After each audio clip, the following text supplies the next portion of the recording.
மக்களே, வாங்க மீன் குழம்பு எப்படி பண்ணுறதுன்னு பார்க்கலாம். அம்மா தான் செஞ்சாங்க. ஸோ இதான் ஏரி வவ்வால். ஸோ சூப்பராக இருக்கும், உயிரோடு இருக்குது மீன். வீட்டில் செஞ்சு பார்த்தோம், சூப்பராக இருந்துச்சு. ஸோ அங்கேயே கட் பண்ணிடலாம், எல்லாமே வாங்கிட்டு வந்தாச்சு. அப்புறம் என்ன க்ளீன் பண்ணுறது தான். ஸோ எப்படி க்ளீன் பண்ணுறதுன்னு பார்த்துலாம். ஃபஸ்ட்டு ஃபுல்லாக அதை தண்ணியை வச்சு க்ளீன் பண்ணிவிடுங்க. அதுக்கப்புறம் ஒரு சில ப்ராசஸ் இருக்குது இது க்ளீன் பண்ணுறதுக்குன்னே. ஸோ ஃபஸ்ட்டு அழுக்கு தான் எடுத்துகிட்ட அப்புறம் அதுக்குள்ளே இருக்க அழுக்கு அதெல்லாம் ஃபுல்லாக எடுத்து க்ளீன் பண்ணி முடிச்சிட்ட அப்புறம் நம்ம என்ன ஆடணும்னா கல் உப்பு ஆட் பண்ணிவிட்டு மஞ்சள் கொஞ்சம் ஆட் பண்ணிக்கோங்க. அப்புறம் தயிர் கொஞ்சம் ஆட் பண்ணிக்கோங்க. இது மூணையும் வச்சு நல்லா மிக்ஸ் பண்ணிக்கோங்க. திரும்பியும் தண்ணி வச்சு அதெல்லாம் திரும்ப க்ளீன் பண்ணோம். ஃபஸ்ட்டு நல்லா மிக்ஸ் பண்ணிவிட்டு திரும்ப அப்புறம் தண்ணியை வச்சு கழுவி எடுத்துக்கோங்க. ஸோ சம்டைம்ஸ் நான் ஃப்ரெஷ் மீனால் எந்த வாசனையும் இல்லை. சம்டைம்ஸ் என்ன ஆகும்னா பழைய மீன் இல்லை காலையில் பிடிச்ச மீனை சாயங்காலம் தான் செஞ்சிங்கன்னா வாசனை வர சான்சஸ் இருக்குது. பட் இது வரைக்கும் வந்ததில்லை, பட் சான்சஸ் இருக்குது. ஸோ அது வராமல் இருக்கிறதுக்காக இது. ஸோ ஏரி மீனில் அதனால. ஆனால் இது பெனிஃபிட்ஸ் தான் ரொம்ப அதிகம். தேடி பார்க்கும்போது தான் தெரியுது நம்மளுக்கே அவ்வளோ விஷயம் இதில் இருக்குதுன்னு. ஸோ ஓகே, எப்படி செய்கிறதுன்னு பார்க்கலாம். ஃபஸ்ட்டு எண்ணெயை கடாயை வச்சுட்டு எண்ணெயை காய வச்சுக்கோங்க. அப்புறம் கடுகு போட்டுக்கோங்க கொஞ்சம். அப்புறம் வெந்தயம், அப்புறம் சீரகம் கொஞ்சம் ஆட் பண்ணிக்கோங்க.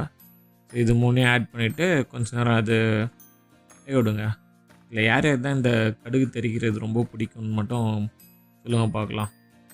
சூப்பராக இருக்கும், அது தெரிக்கிற அந்த சவுண்டே செம்மையாக இருக்கும். அப்புறம் ஆனியன் கொஞ்சம் ஆட் பண்ணிக்கோங்க.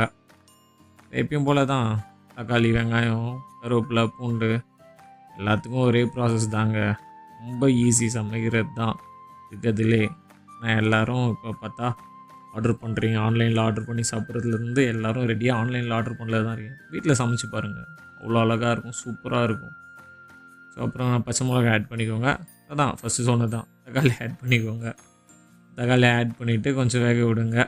இன்னும் கொஞ்சம் சீக்கிரம் வேகணுன்னா நம்ம கல் உப்பு கொஞ்சம் ஆட் பண்ணிங்கன்னா சீக்கிரம் வெந்துடும். தக்காளி, வெங்காயம் அதெல்லாம் மிக்ஸ் பண்ணி வச்சிட்டிங்கன்னா இது சீக்கிரம் வெந்துடும். ஸோ வெந்துச்சுன்னா ஈஸியாக இருக்கும் உங்களுக்கு டக்கு டக்குன்னு வேலையை முடிகிறதுக்கு. மிஞ்சி போனால் ஒரு 20 மினிட்ஸ் 25 மினிட்ஸ் தான் இந்த மீன் குழம்பு செய்யவே. அவ்வளோதான். ஸோ அப்புறம் திரும்ப மஞ்சள் ஆட் பண்ணிட்டுக்கோங்க. நல்லா மிக்ஸ் பண்ணிவிட்டு அதை வேக விட்டுக்கோங்க. எல்லா வாட்டியும் வதக்கிறது தான். கரண்டி வச்சு இப்படி ஒரு பரட்டு அப்படி ஒரு பரட்டு. அப்புறம் வீட்டில் அரைச்ச மிளகாத்தூள் ஒரு 3 டீஸ்பூன் போட்டுக்கோங்க. காரம் உங்களுக்கு ஏற்ற மாதிரி போட்டுக்கோங்க. அப்புறம் மிளகாத்தூள் கொஞ்சம் வெந்தோடனே அது ஒரு பேஸ்ட் மாதிரி ஆகும். அப்புறம் என்னன்னா புளித்தண்ணி உங்களுக்கு தெரியும்ல, புளித்தண்ணியை மிக்ஸ் பண்ணிக்கோங்க. ஸோ நல்லா புளிப்பாக இருக்கும் மீன் குழம்பு, அவ்வளோ டேஸ்ட்டாக இருந்துச்சு சாப்பிடும்போது. புளித்தண்ணி ஆட் பண்ணிட்டு அண்டு தென் உங்களுக்கு தண்ணி எவ்வளோ குழம்பு வேணுமோ அதுக்கு ஏற்ற அளவு தண்ணி ஊற்றிக்கோங்க. ஸோ அப்போ தான் உங்களுக்கு கரெக்டாக இருக்கும். வீட்டில் ஒரு 2 பேர் 3 பேர் இருக்கீங்கன்னா அதுக்கேற்ற மாதிரி பிளான் பண்ணிக்கோங்க. நிறையா பேர் இருக்கீங்கன்னா அதுக்கேற்ற மாதிரி தண்ணி எந்த அளவு வேணுமோ அதை போட்டுக்கோங்க. ஸோ அப்புறம் அம்மாவை கேட்டேன், சும்மாவே இந்த மல்லித்தூளை எடுத்து போட்டுறாங்க. கேட்டால் டேஸ்ட் வரும், அதனால தான் போடுறேன்றாங்க. உண்மையாலே டேஸ்ட் வருமானு தானே தெரியல, ஆனால் குழம்பு நல்ல டேஸ்ட்டாக இருந்துச்சு.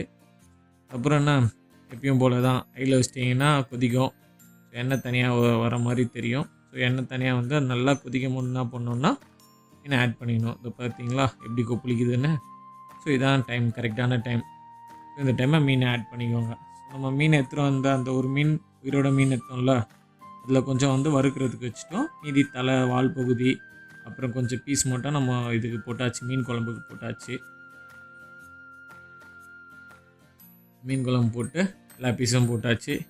இன்னொன்னா ஃபஸ்ட்டே நம்ம புளி தண்ணி ஊற்றியாச்சு புளிப்புக்காக. இன்னொன்று மாங்காய் வேறு. ஸோ மாங்காய் சீசனில், சம்மர்னாலே மாங்காய் தான்ல, மாங்காய் சீசனால் அதையும் கொஞ்சம் ஆட் பண்ணிக்கலாம். ஆட் பண்ணி கொஞ்சம் ஒரு எப்படியும் ஒரு சிம்லேயே ஒரு 10 நிமிஷம் விடுங்க. ஆட்டோமேட்டிக்காக அதை பாருங்கள் எப்படி வந்துச்சு பாருங்கள். மீன், மாங்காய் எல்லாமே வெந்துடும். சூப்பராக பார்த்தீங்களா மீன்லாம் எப்படி இருக்குது. ஃப்ரெஷ்ஷான மீன்னால அது அவ்வளோ டேஸ்ட்டாக இருக்குது சாப்பிடும் போது. அதான் சொன்னேன் ஃபஸ்ட்டே, அப்போ இந்த மல்லித்தூளை தூவி விட்ருவாங்க. எதுக்குன்னே தெரில, இந்த கொத்தமல்லி எங்கள் அம்மா தூவிடுறாங்க. அதுவும் ஒரு டேஸ்ட் கொடுக்குது தான். ஒயிட் ரைஸு, வறுத்த மீன் குழம்பு, மீனை ஒரு பீஸ் எடுத்து வச்சுட்டு மாங்காய் எடுத்து வச்சுட்டு சாப்பிட்டிங்கன்னா அவ்வளோ அருமையாக இருக்கும்.